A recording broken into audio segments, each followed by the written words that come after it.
Hello, so now we're going to go over the different segments and parts that we chose to analyze to help us look at characterization. So I'm going to read aloud the first highlighted part on the slide to you. So, now and again she would glance up at the clock, but without anxiety, merely to please herself with the thought that each minute gone by made it nearer the time when he would come home. Okay, so what does this part of the text that the author has provided with tell us about Mary? Where does that go? Does that go in says, thinks, acts, or looks? Right now you should be putting that part of the text in one of those boxes on your graphic organizer.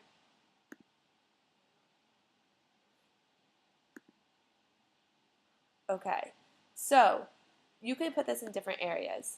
Now and again she would glance up at the clock, but without anxiety, merely to please herself with the thought that each minute gone by made it nearer the time when he would come. That could easily go into acts or thinks, things she's thinking or things she's acting. Now, what does this tell us about the text? What does this tell us about Mary? Is she nervous? Anxiety, what does that tell us? These words that the author uses are very specific to her character. So is she waiting for her husband? Is she excited for her husband? Absolutely not. She's very nervous around her house, waiting for her husband to come.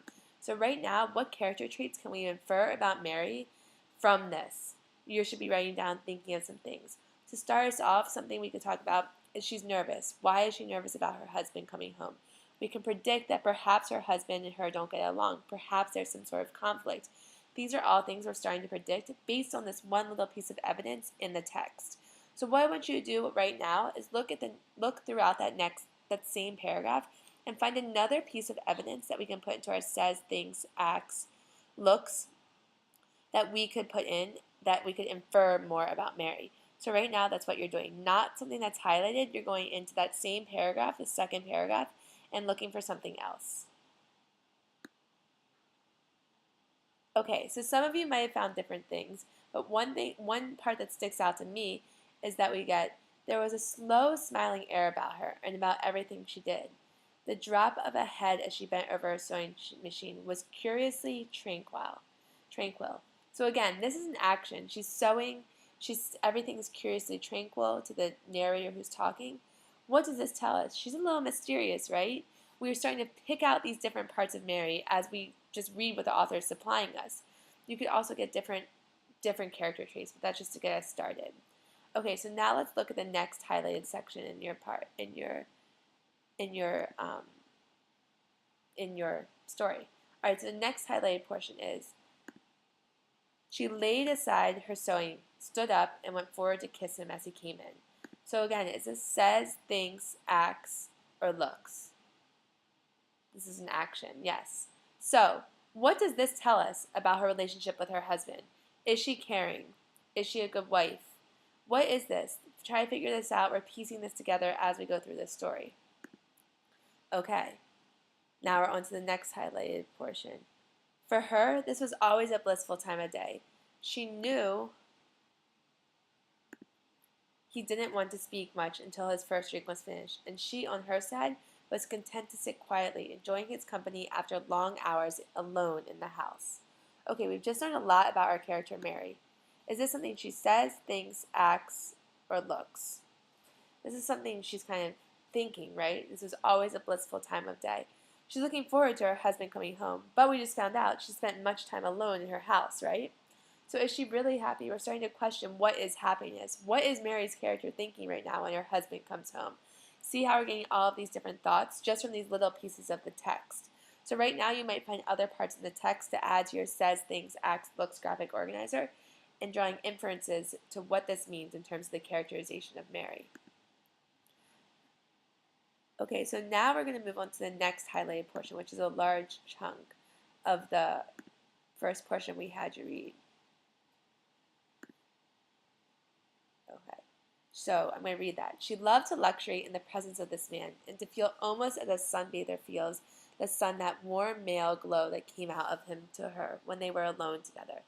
She loved him for the way he sat loosely in a chair, for the way he came in the door or moved slowly across the room with long strides. She loved intent, far look in his eyes when they rested in her, that funny shape of the mouth, and especially the way he remained silent about his tiredness, sitting with himself until the whiskey had taken some of it away.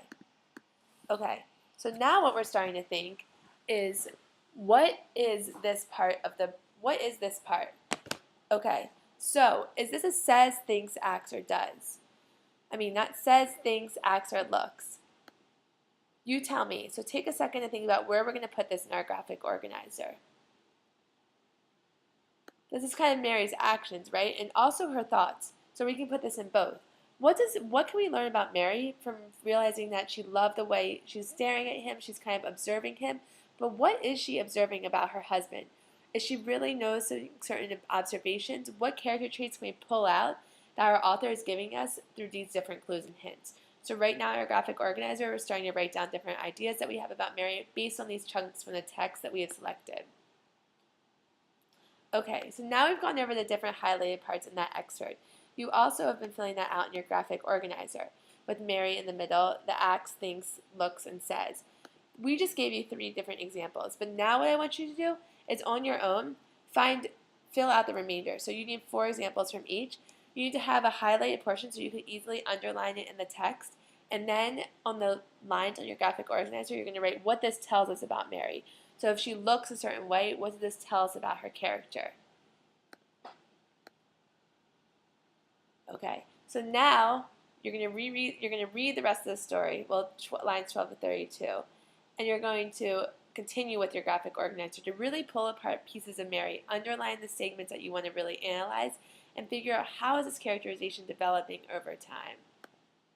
Okay, so then once you're finished with the story, you'll have a full idea of what Mary's character changes and how it changes over time.